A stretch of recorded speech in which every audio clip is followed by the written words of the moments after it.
Hello बच्चों, क्या हाल चाल है तुम्हारे। तो मजा आ रहा है क्लास नाइन्थ में? है कुछ लग रहा है अलग अलग सा। ये क्या हो गया? क्लास एट तो सब कुछ आसान आसान था, एकदम से ये क्या हो गया? चलो कोई नहीं, टेंशन मत लो। तुम भी तो बड़े हो गए हो, तो थोड़ा सिलेबस भी तो बड़ा होगा ना। अच्छा, तुम्हारी बुक तो अपडेट हो गई इस बार, नई बुक आ गई, तुम्हें मालूम है। बुक का नाम है गणित, गणिता मांजरी या फिर गणित मंजरी। तो अभी हम फर्स्ट चैप्टर कर रहे हैं, इस बुक का पहला चैप्टर निपटा रहे हैं। चैप्टर का नाम क्या है आपका? Orienting yourself. मतलब बेसिकली ये कोऑर्डिनेट ज्योमेट्री है, कोऑर्डिनेट्स का इस्तेमाल करना आपको बताएंगे। ठीक है, तो चलो शुरू कर देते हैं चैप्टर को। अच्छे से पढ़ेंगे, आसान चैप्टर है। और कुछ कुछ चीज़ें हैं ध्यान रखने की, अगर वो ध्यान रहेंगी तो पूरा चैप्टर प्यार से निपट जाएगा। सही, चलो भी आ जाओ। तो the name of the chapter is orienting yourself, the use of coordinates. नई बुक के हिसाब से चल रहे हैं, थोड़ा हिस्ट्री पढ़ लेते हैं। ठीक है, हालांकि हिस्ट्री ऐसे आएगी नहीं, ये तो हम मैथमेटिक्स पढ़ रहे हैं, मगर थोड़ा हमें मालूम होना चाहिए, थोड़ा हमको पता होना चाहिए। ठीक है, कि हिस्ट्री में क्या इंपॉर्टेंस था इस चीज़ का और ये कहाँ से निकल के आया है। तो थोड़ा पढ़ लेते हैं। तो देखो क्या बोल रहा है आपको, कह रहा है the system of coordinates is a structured framework. मतलब बेसिकली कोऑर्डिनेट्स होता क्या है? एक स्ट्रक्चर्ड फ्रेमवर्क होता है। जब हम किसी जगह को बांट देते हैं तरीके से, है ना, ग्रिड की फॉर्म में, उसी को बोलते हैं कोऑर्डिनेट्स। अभी आगे भी आएगा डिटेल में, तब ढंग से बताऊंगा। अभी ये देखो साफ साफ बोल रहा है आपको, like the grid lines on a map और अ ग्राफ पेपर। आगे तो वो बोल रहा है that enables us to use numbers to describe the exact, ये द लिखा है, the exact location, exact physical location of the points और ऑब्जेक्ट्स। इससे क्या होता है कि आपको ना एग्जैक्ट जगह चलती है पता कि कहाँ पे आपको जाना है। जैसे आजकल के टाइम पे तो हमारे पास एड्रेस होते हैं घर के, कि हाँ हमारा घर का एड्रेस ये है ना, ऐसा चलता है पता हमको। मगर पहले के टाइम पे क्या करते थे, जैसे मान लो ये सिटी है, एक सिटी है, ठीक है, पुरानी बात कर रहे हैं, एंशियंट इंडिया की बात कर रहे हैं, यहाँ पे लिखा भी है इसके बारे में, अभी पढ़ देंगे आप लोगों के लिए।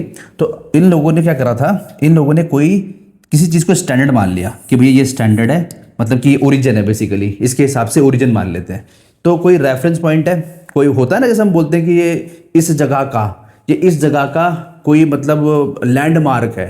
जैसे आपके घर के पास कोई खास चीज़ होगी जिसको जिसको सब जानते हैं, उसे लैंडमार्क बोलते हैं। तो ऐसे मान लो ये बड़ी सिटी है, कोई पुरानी एंशिएंट सिटी, और यहाँ पे ये जगह क्या है, कोई लैंडमार्क है ना, तो इसको हम ओरिजिन मान लेंगे। राइट, शुरुआत इस जगह से हो रही है। अगर आप इधर जा रहे हो, उस तरफ जा रहे हो, तो समझ लो हम नॉर्थ साइड जा रहे हैं। इस तरफ आ रहे हो, समझो आप साउथ साइड जा रहे हो। अगर इधर जा रहे हो तो आप ईस्ट जा रहे हो, और इधर जा रहे हो तो आप वेस्ट जा रहे हो। तो इसके हिसाब से बोलोगे आप कि भैया मैं 10 मीटर ईस्ट चला गया, मैं 20 मीटर ईस्ट चला गया, 30 मीटर ईस्ट चला गया, इधर 10 20 30 north, 10 metre north, 20 metre north, 30, ओ नॉर्थ की बोल रहा हूँ, west west, 10 metre west, 20 metre west, 30 metre west. ठीक है, ऐसे ही जब उस साइड जाओगे तो नॉर्थ बोलेंगे 10 मीटर नॉर्थ, 20 मीटर नॉर्थ, और इधर साउथ बोलेंगे 10 20 30 एंड सो ऑन। तो ऐसे ना आप बड़े आराम से किसी को भी अपनी लोकेशन बता सकते थे। लेट्स सपोज कि आपकी दुकान यहाँ पे कहीं पर है, इस जगह पे दुकान है आपकी, कोई आपसे बाहर से मिलने आ रहा है, तो आपने उसको चिट्ठी पे लिख के दिया था कि भैया मेरी दुकान इस जगह पर है, मेरी दुकान इस जगह पर है। और एड्रेस क्या था आपका, आपने बोला मेरी दुकान है 30 मीटर ईस्ट, 30 मीटर ईस्ट। अब किसके हिसाब से? इसके हिसाब से। अब मुझे नहीं पता कि इसका नाम क्या है ना, उसका समझ लो कि कुछ वो जो सिटी है उसमें इसका कुछ नाम होना चाहिए। ऐसे मान लो कि इसका नाम है, क्या माने, इसका नाम मान लो कि द ग्रेट बाथ है, ऐसे ऐसे मान लेते फिलहाल के लिए, या कुछ और मान लो, घंटाघर मान लो, क्लॉक टावर मान लो, ठीक है, जो मानना है मान लो। तो आपने बोला कि मेरी जो लोकेशन है, मेरी दुकान की लोकेशन वो इस जगह पर है, या मेरा घर इस जगह पर है, तो वो बंदा बड़े आराम से आपके घर तक पहुंच जाएगा, बड़े प्यार से। ठीक है, तो इसका इस्तेमाल ना पहले होता था, इसका इस्तेमाल होता था पहले। राइट, यहाँ पे देखो मेंशन भी कर रखा था, idea of grid based thinking and the geometry required to define the location of points in space indeed has deep roots in Bharat. The first systematic use of grid occurred thousands of years ago. कह रहा है कि on a massive urban scale in the Sindhu Saraswati civilization. आपने history में पढ़ा होगा Indus valley civilisation, ये सब पढ़ा होगा ना, मोहनजोदारो, इंडस वैली सिविलाइजेशन, ठीक है, तो उसी की बात चल रही है। तो where city streets were constructed with striking precision in north south and east west direction, जो बताया आपको मैंने वही बोलना चाह रहा है। तो अब देखो आगे क्या लिखा हुआ, अगर आप पढ़ सकते हो तो, कि west direction at uniform distances of about 10 metres apart, 10-10 metre का डिफरेंस है ना, 10-10 मीटर का डिफरेंस के हिसाब से आपने उसको पूरा बांटा हुआ था, उस सिटी को बांटा हुआ था, राइट। तो this was a coordinate system in practice. फिर बोल रहा है a merchant could find a shop और a warehouse by counting north south and east west units of distance from the city centre. अब यहां पे देखो सिटी सेंटर बोल रहा है ये, तो सिटी सेंटर क्या हो गया, वो रेफरेंस पॉइंट हो गया, है ना, जिसको हमने अपना ओरिजिन माना हुआ है, जहां से शुरुआत होगी। अब ये थोड़ी कि किसी का मन कर रहा है मैं तो इसके हिसाब से चलूंगा भैया, तो इसके हिसाब से तो पता नहीं क्या लोकेशन होने वाला है, वी डोंट नो।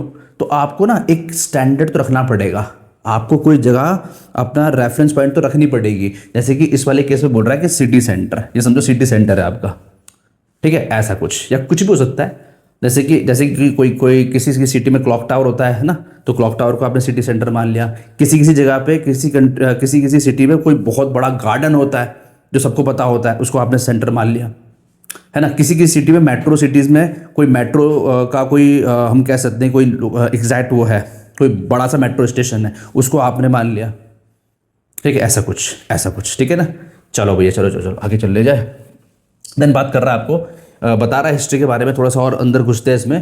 तो आपके बहुत ही बड़े, मतलब कि 800 BC की बात चल रही है, एक बहुत ही बड़े हमारे महर्षि थे, मतलब कि उस समय के साइंटिस्ट थे बहुत बड़े, उनका नाम क्या था, बौधायना। उन्होंने अपना फेमस बौधायना सूत्र दिया था। और बौधायना सूत्र आपको पता है, आपने पढ़ रखा है पाइथागोरस थ्योरम, पढ़ रखा है पाइथागोरस थ्योरम, याद होगा, है ना। तो पाइथागोरस थ्योरम बेसिकली इन्हीं का दिया हुआ एक तरह से, आप देख सकते हो, यही तो है पाइथागोरस थ्योरम, है ना।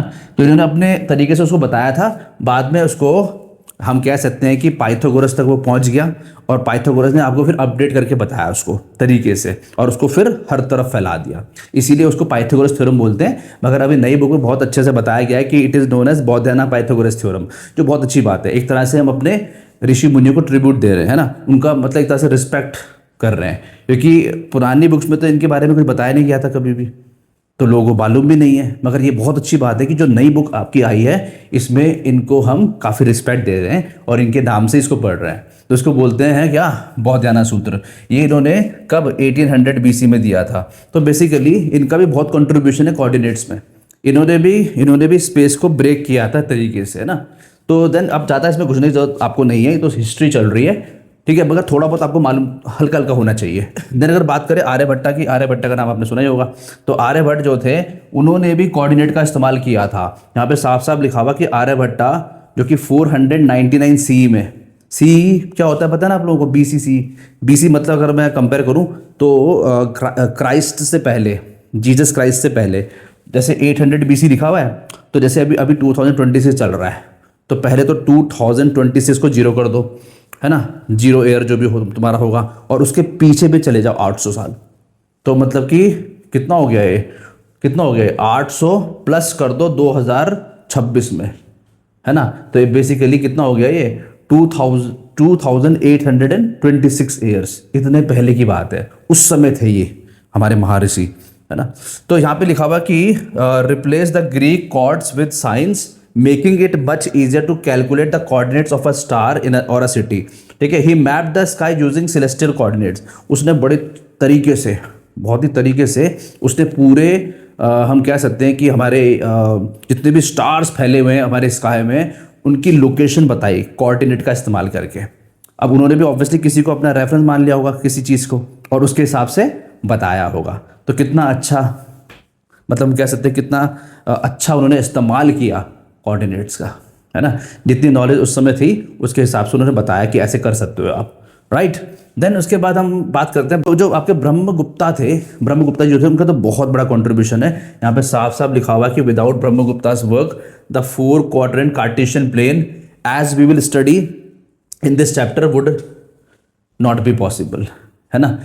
अगर ये अपना कंट्रीब्यूशन नहीं देते ना, बताते नहीं हमको कि कैसे हम किसी प्लेन को 4 टुकड़ों में डिस्ट्रीब्यूट कर सकते हैं, तो आज हमें चैप्टर नहीं पढ़ रहे होते भैया। कुछ बच्चे बोल रहे होंगे अच्छा था नहीं पढ़ रहे होते हैं ना, कुछ नहीं बोलते तो, बट मजाक मजाक से हट के, लेकिन बात यह है कि बहुत बड़ा कंट्रीब्यूशन है।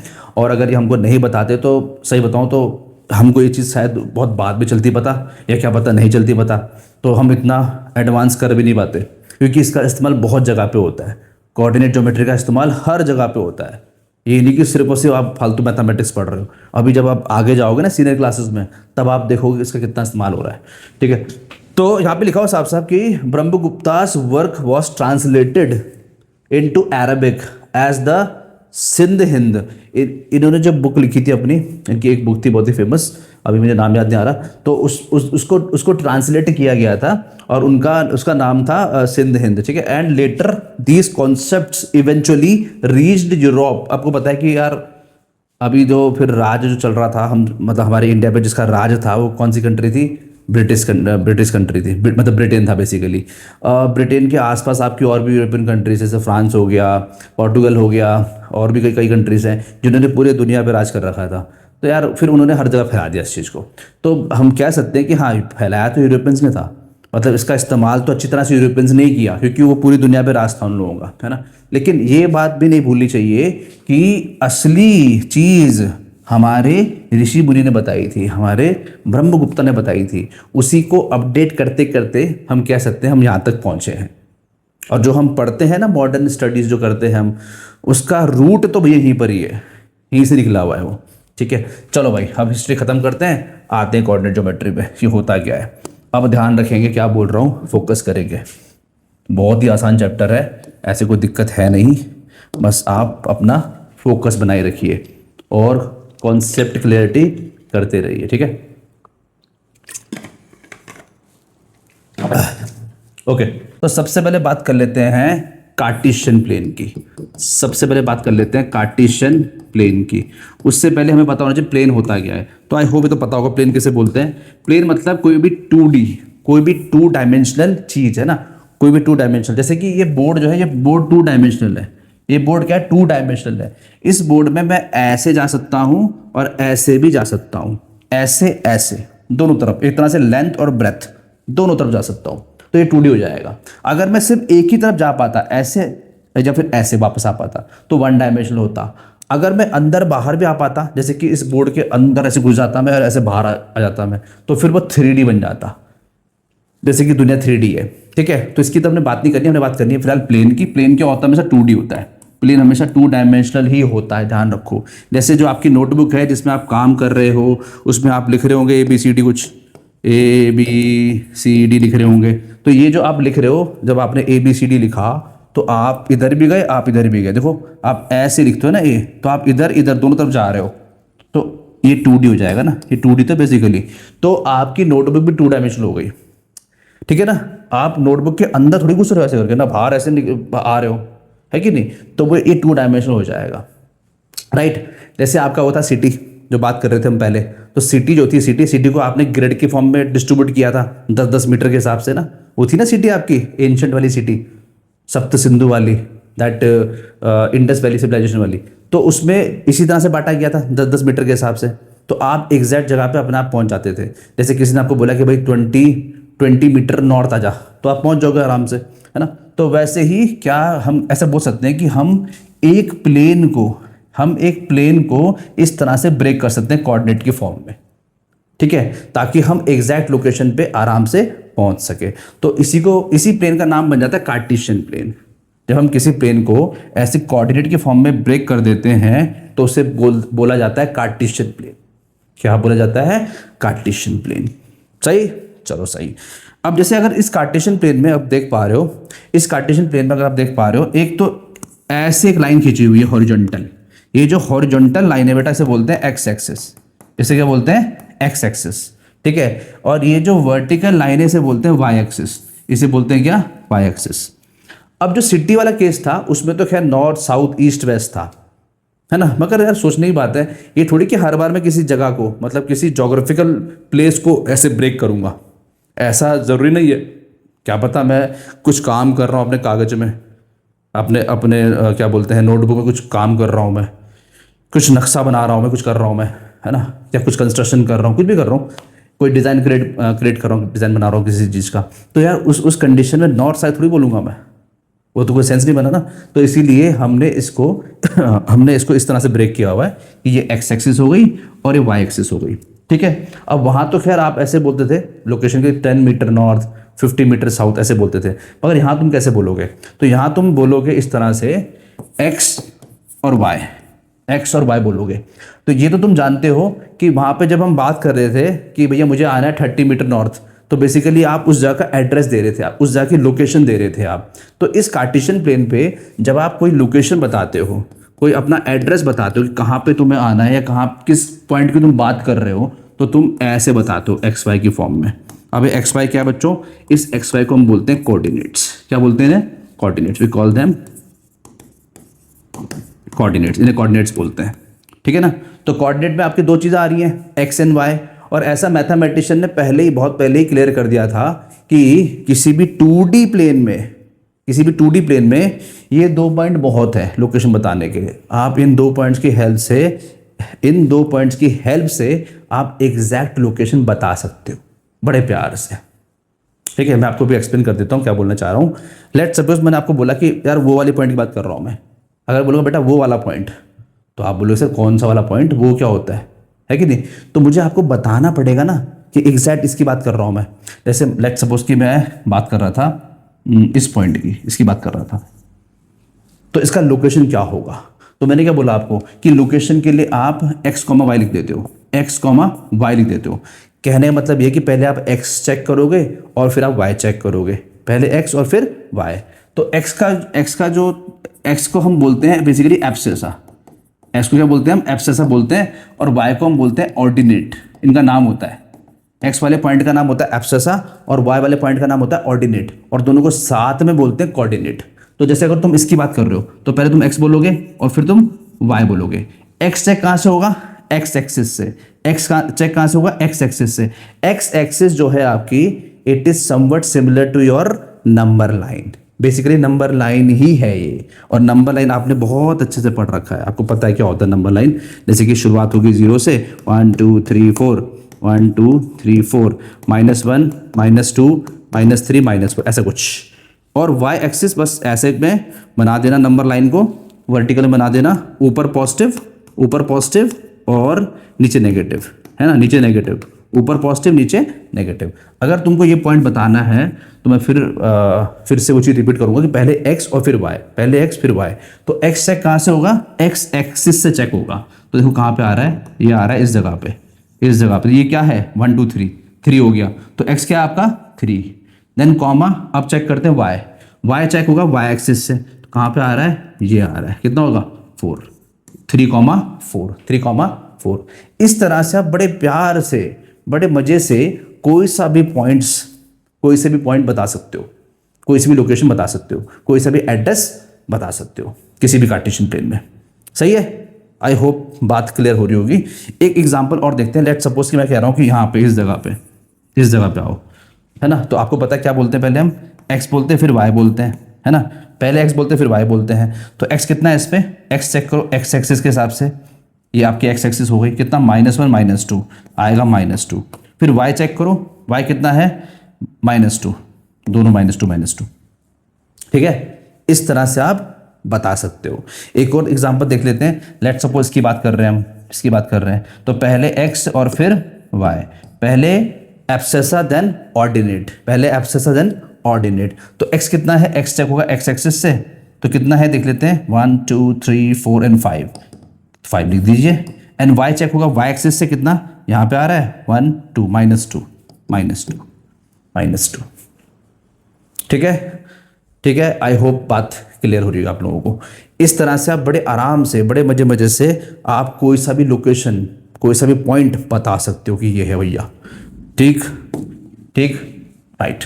तो आपने देख ही लिया है अभी तक कि इस प्लेन को बोलते हैं कार्टेशियन प्लेन, और इस प्लेन पे अगर कोई पॉइंट बताना है तो उसको बताने के लिए हम यूज़ करते हैं x, y का, जिनको हम बोलते हैं कोऑर्डिनेट्स। x वाले को बोलते हैं एब्सेसा, y वाले को बोलते हैं ऑर्डिनेट, और दोनों को साथ में कोऑर्डिनेट, है ना, ठीक है। अब आप देख पा रहे हो कि इस कार्टेशियन प्लेन में ये जो पॉइंट है जहां से शुरुआत हो रही है, पहले भी बोला था मैंने, इसे बोलते हैं origin. We call it origin. शुरुआत इससे हो रही है ना, इसको ओरिजिन बोलने वाले हो आप। शुरुआत इससे हो रही थी, ओरिजिन है भैया ये। ओरिजिन के कोऑर्डिनेट्स क्या होंगे? 0,0। ये शुरुआत हो रही है, यहाँ पे ना तो x कुछ है और ना y कुछ है, दोनों 0 0 है, दोनों क्या है? 0 0 है, ठीक है। फिर आप देख पा रहे होंगे कि इसके 4 टुकड़े हो रखे हैं। एक पहला टुकड़ा ये है, दूसरा ये है, ठीक है, तीसरा ये है और चौथा ये है। हमने इसके 4 टुकड़े कर दिए, पहला, दूसरा, तीसरा, चौथा। तो इनको बच्चों बोलते हैं quadrants. We call them quadrants. इन्हें हम क्वाड्रेंट्स बोल देते हैं। They are quadrant, they are quadrants, ठीक है ना। ये आपके क्वाड्रेंट्स हो गए। First quadrant, second quadrant, third quadrant, fourth quadrant. First quadrant, second quadrant, third quadrant, fourth quadrant. एक चीज ध्यान रखेंगे, फर्स्ट क्वाड्रेंट में दोनों ही पॉजिटिव होते हैं। एक्स और वाई दोनों ही क्या होते हैं? पॉजिटिव होते हैं, ठीक है। फर्स्ट क्वाड्रेंट में दोनों क्या है? पॉजिटिव पॉजिटिव है, दोनों की वैल्यू पॉजिटिव पॉजिटिव रहेगी, है ना, ठीक है। सेकंड क्वाड्रेंट में अगर आप देख पा रहे हो, सेकंड क्वाड्रेंट में आप लेफ्ट साइड चले गए तो आपको पता है कि ओरिजिन के लेफ्ट साइड पे एक्स तो नेगेटिव हो जाएगा, है ना। लेकिन क्योंकि आप ऊपर हो अभी भी और वाई ऊपर पॉजिटिव होता है तो नेगेटिव पॉजिटिव। सेकंड क्वाड्रेंट में माइनस प्लस, फर्स्ट क्वाड्रेंट में प्लस प्लस, सेकंड क्वाड्रेंट में माइनस प्लस, ठीक है। थर्ड क्वाड्रेंट देखो, आप लेफ्ट साइड पे हो तो ये तो पक्का पता है कि माइनस होगा, ठीक है। फिर आप नीचे हो तो वाई भी नेगेटिव हो जाएगा, तो माइनस माइनस। तो थर्ड क्वाड्रेंट पे दोनों minus minus, negative negative. Third quadrant पे दोनों नेगेटिव नेगेटिव। बात करते हैं फोर्थ क्वाड्रेंट की, बात करते हैं फोर्थ क्वाड्रेंट की। तो फोर्थ क्वाड्रेंट पे क्योंकि राइट साइड पे है तो एक्स पॉजिटिव, ठीक है, और नीचे है तो वाई नेगेटिव, ठीक है ना, ठीक है। तो फर्स्ट क्वाड्रेंट पे दोनों पॉजिटिव पॉजिटिव, सेकंड क्वाड्रेंट पे नेगेटिव पॉजिटिव, थर्ड क्वाड्रेंट पे नेगेटिव नेगेटिव और फोर्थ क्वाड्रेंट पे पॉजिटिव नेगेटिव, ठीक है। चलो बच्चों, आई होप बात क्लियर हो रही है आप लोगों को और कोई डाउट वाउट आपको नहीं लग रहा अभी तक, तो ऐसा मैं एक्सपेक्ट कर रहा हूं। चलो जी आगे चला जाए। देन देखो यहाँ पे एक एक्सरसाइज आपके लिए, उससे पहले चलो, वैसे क्वेश्चन आगे आ जाएगा वो, तब भी हम देख सकते हैं। तो देखो बेटा, यहाँ पे आपको दिख रहा होगा ये, हमने क्या करा, हमने एक कमरे को, किसी रूम को इस तरह से ब्रेक कर दिया कोऑर्डिनेट की फॉर्म में, है ना। तो आप देख ही पा रहे हो कि ये एक्स एक्सिस हो गई, ये आपकी वाई एक्सिस हो गई। लिखा है यहाँ पे x axis and y axis, ठीक है ना। +1 +2 +3 करते करते यहाँ पे +12 तक आ रहा है और ये 1 2 3 4 करते करते 10 तक जा रहा है, ठीक है। एक चीज ध्यान रखिएगा हमेशा, जैसे जब हम बात करते हैं ना नंबर लाइंस की, एक्स एक्सिस की, वाई एक्सिस की, तो जैसे if you talk about x axis, अगर आप बात करोगे एक्स एक्सिस की तो आपको साफ साफ दिखाई दे रहा होगा कि एक्स एक्सिस पे वाई 0 होता है, एक्स एक्सिस पे वाई 0 होता है और वाई एक्सिस पे एक्स 0 होता है ना। एक्स एक्सिस पे वाई 0 होता है और वाई एक्सिस पे एक्स 0 होता है। एक्स एक्सिस पे y is equal to 0 and y axis पे x इज इक्वल टू 0। ये बिल्कुल नहीं भूलना आप लोगों ने, इसको दिमाग में फिट कर लो। क्वेश्चन पढ़ लेते हैं। कह रहा है figure 1.3 shows Rian's room with points O A B C, दिख रहा है हम लोगों को, मेकिंग मार्किंग इट्स कॉर्नर्स, ठीक है। The x and y axis are marked in the figure, ठीक है। Point O is the origin, ठीक है जी, ये ओरिजिन है। और आप लोग जानते हो कि ओरिजिन के कोऑर्डिनेट्स क्या होते हैं? 0,0, क्योंकि शुरुआत वहीं से हो रही होती है, 0,0। देन क्या बोल रहा है आपको आगे, referring to the figure 1.3 answer the following question. पढ़ लेते हैं आराम से। कह रहा है पहला पार्ट कर रहे हैं। If D1 R1 represents the door of Rian's room. अब कहां पर है D1 R1? कहां पर है D1 R1? D1 R1, ठीक है जी, ये है ना, ये इसकी बात कर रहा है, ठीक है। How far is the door from the left wall? How far is the door from the left wall? कहां से? Y axis of the room. How far is the door, ठीक है। तो देखो ये डोर है आपका, ये डोर है आपका, कहां से कहां तक? D1 R1 बता रहा है ना आपको, D1 R1। तो ये D1 ये रहा और R1 आपका ये रहा, बीच में कहीं पर है क्या? यहाँ पे बीच में कहीं पर है शायद, नहीं, हाँ बीच में कहीं पर है, इस जगह पे। तो ये ऐसे ऐसे तुम्हारा एक डोर हो गया। तो कह रहा है कि बताओ ये कितना दूर है, कहां से कहां से कहां से कहां से कहां से? लेफ्ट वॉल से, मतलब कि आपका वाई एक्सिस से, और अगला पार्ट एक्स एक्सिस, ठीक है। तो अगर आप देख पा रहे हो ये आपका हो गया वाई एक्सिस, इससे कितना दूर है ये, इससे ये कितना दूर है डोर आपका, तो आप ऐसे काउंट कर सकते हो 1 2 3 4 5 6 7 एंड 8। 8 तो आ रहा है, इसका मतलब ये कितना दूर है, 8 यूनिट्स दूर है, 8 यूनिट दूर है ना, इस जगह से 8 यूनिट दूर है आपका डोर। ठीक है, 1 2 3 4 5 6 7 8। ठीक है, देन तो बोल रहा है how far is the door from the x axis, x axis से कितना दूर है, तो एक्स एक्सिस के ऊपर ही है, वो तो एक्स एक्सिस के ऊपर ही है, आपको दिखाई दे रहा है कि नहीं, एक्स एक्सिस के ऊपर ही तो डोर है, तो इसका मतलब कुछ है ही नहीं, जीरो बोलेंगे, 0 यूनिट बोलेंगे, 0 यूनिट्स, 0 बोल दो, सिंपल सिंपल है ना, है ही नहीं कुछ भी। What are the coordinates of D1, कह रहा है कि D1 के बताओ कोऑर्डिनेट्स क्या है, किसके, D1 के। D1 कहां पर है, ये है आपका D1, ये है आपका D1।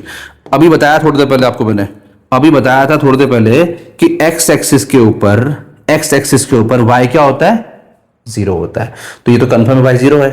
और क्योंकि ये 8 मतलब 8 पे है ना, 8 मतलब तुम्हारा यूनिट पे है, तो ये आपका x हो जाएगा, तो इसका मतलब आपका जो कोऑर्डिनेट है वो क्या होने वाला है, 8, 0, 8, 0, y 8, 0, क्योंकि x तो 8 हो गया और y तो कुछ है ही नहीं, y 0 है, x एक्सिस के ऊपर y 0 होता है हमेशा। ठीक है,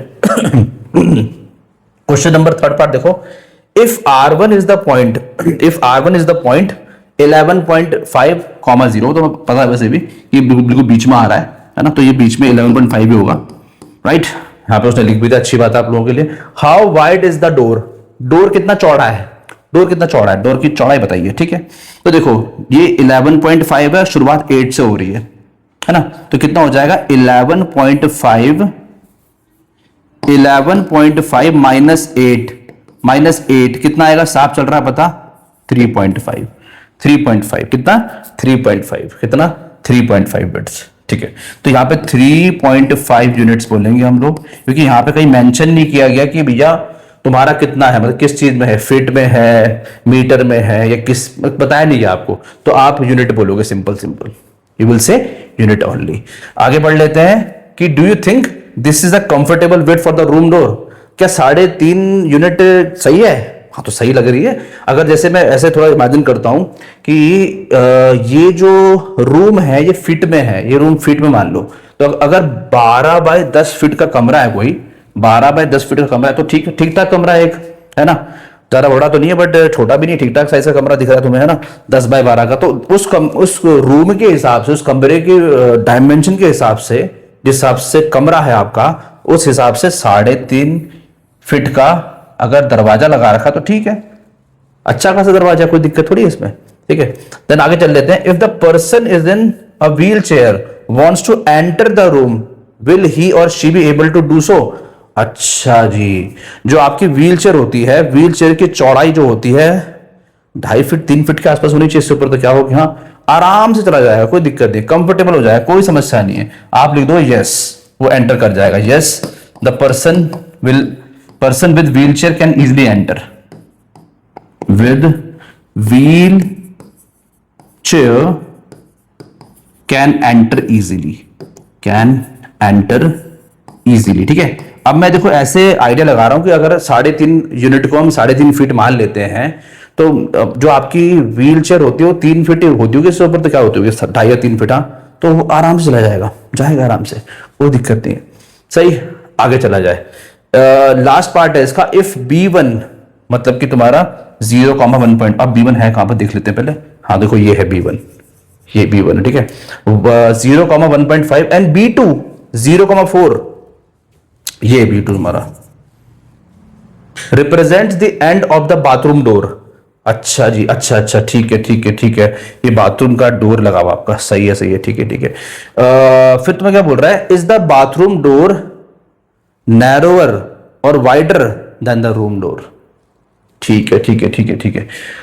देखो अब तुमसे पूछ रहा है कि जो तुम्हारा रूम का डोर है, उसको कंपेयर कर रहा है इससे, कह रहा है कि कौन सा नैरोअर है, मतलब ये नैरोअर है या नहीं है, तो आप खुद देखो साफ ये इतना चौड़ा हो रहा है, इतना हो रहा है, ठीक है।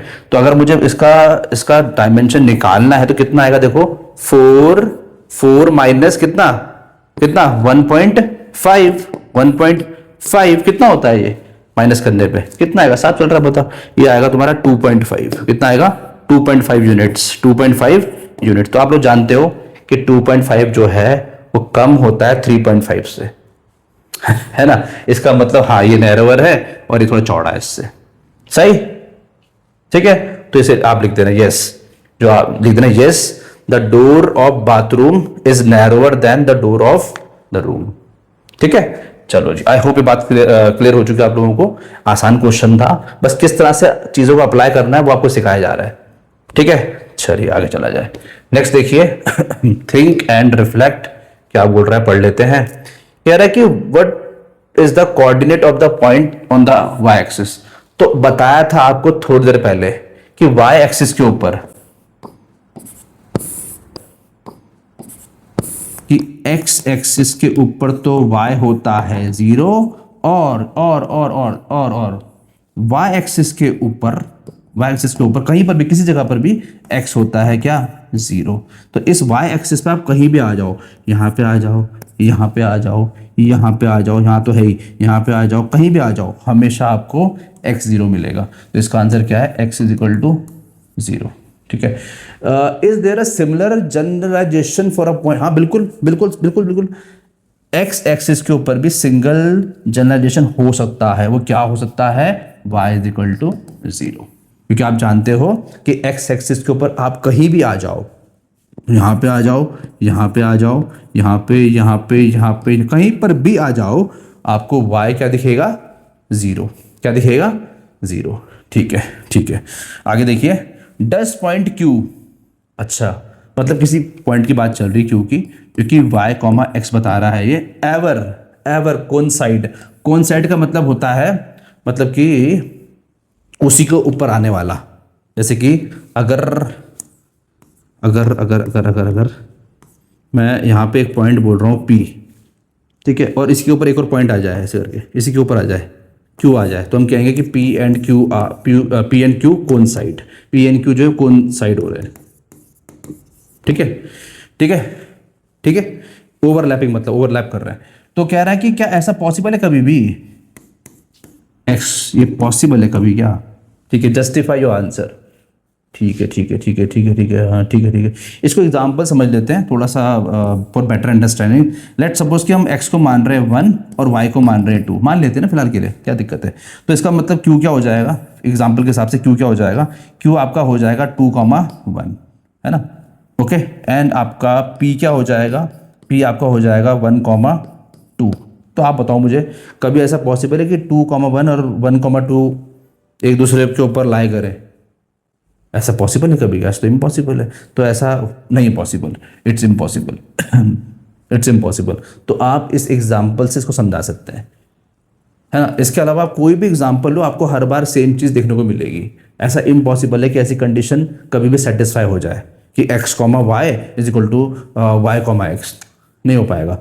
ऐसा सिर्फ तब हो सकता है एक बारी के लिए आपका, अगर x is equal to y हो जाए, तब ऐसा हो सकता है कि आपका x is equal to y हो जाए। समझे क्या बोलना चाह रहा हूँ मैं।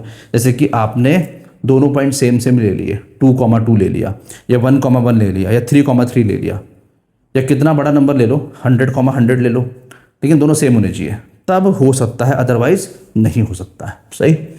तो क्वेश्चन नंबर 4 देखिए, if x is not equal to y, अच्छा then x comma y is not equal to y comma x, ठीक है, and x comma y is equal to y comma x if only f is this same true, अच्छा ठीक है ठीक है। जो बताया भी तो लिखा हुआ है, जो बताया भी आपको मैं, देखो वो कह रहा है कि if x is not equal to y then x comma y is not equal to, बिल्कुल सही बात है, ये तो बिल्कुल सही बात बोल रहा है वो। अगर दोनों इक्वल नहीं हुए तो ये दोनों भी इक्वल कभी नहीं होते, है ना।